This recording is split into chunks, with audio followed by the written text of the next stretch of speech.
ஒரு கடாயில் கொஞ்சமாக ஆயில் ஊற்றிட்டு கடுகு, இஞ்சி பூண்டு பேஸ்ட்டு, கருவேப்பிலை போட்டு நல்லா வதக்கி விட்டுட்டு 1 கிலோ அளவு காடையை நல்லா வாஷ் பண்ணி போட்டுக்கிறேன். இதில் கொஞ்சமாக உப்பு, மஞ்சத்தூள் போட்டு நல்லா வதக்கி விட்டுட்டு 1 டம்ளர் அளவுக்கு தண்ணி ஊற்றி ஒரு 10 நிமிஷம் நல்லா வேக வச்சு எடுத்துக்கணுங்க.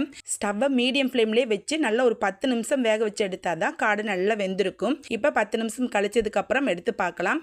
இதில் ஒரு 3 பெரிய வெங்காயம், 2 தக்காளி பச்சையாகவே வதக்காத நான் போட்டு அரைச்சி எடுத்து வச்சுக்கிறேங்க.